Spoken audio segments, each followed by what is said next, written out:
ওই যে চুরি করে আমাদের 28 লক্ষ কোটি টাকা বিদেশে নিয়ে গেছে, ওগুলা ওদের পেটের ভিতরে হাত ঢুকে আমরা বের করে আনবো ইনশাআল্লাহ। 12 তারিখ বিজয় ছিনিয়ে আনা পর্যন্ত আমাদের কাজ অব্যাহত থাকবে। 13 তারিখ থেকে নতুন অধ্যায়ের কর্মী হয়ে, শ্রমিক হয়ে কাজ শুরু করবো ইনশাআল্লাহ। স্বাস্থ্য সেবার জন্য হন্যে হয়ে দৌড়াইতে হয় রাজধানী ঢাকায়, এ সামর্থ্য সকলের নাই। যাওয়ার পথে রাস্তায় অনেকের মৃত্যু হয়, এই অবস্থা আমরা দেখতে চাই না। আল্লাহ তাআলা আমাদেরকে এই দায়িত্ব দিলে 18 কোটি মানুষের 64 জেলার কোথাও মেডিকেল কলেজ বিহীন থাকবে না। পঞ্চগড়েও মেডিকেল কলেজ হবে ইনশাআল্লাহ। মানসম্মত সেবা এখানেও নিশ্চিত করা হবে। বলবেন এত টাকা কোথায় পাবেন?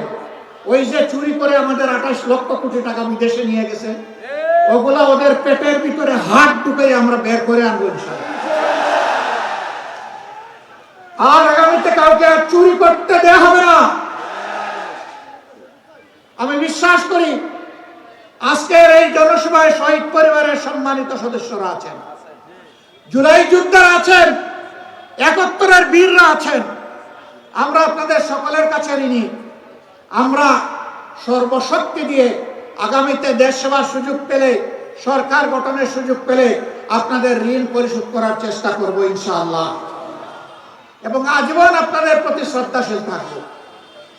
আপনাদের এই ঋণ পরিশোধ করে উঠতে পারবো না, আমরা চেষ্টা করব। আল্লাহ যেন আমাদেরকে তৌফিক দান করেন।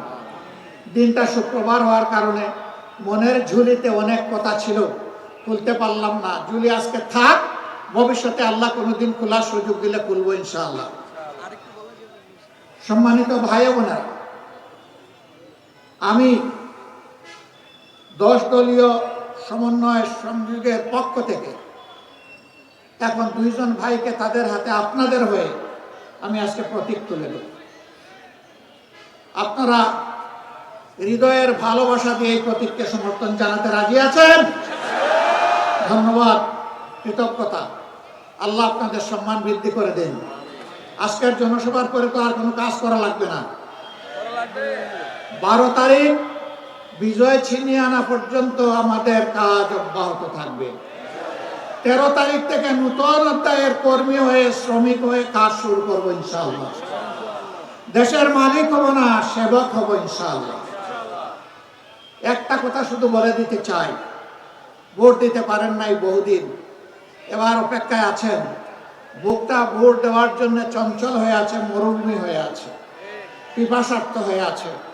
আপনার ভোট কেউ যদি ডাকাতি করে নিতে আসে, তাহলে কি করবেন?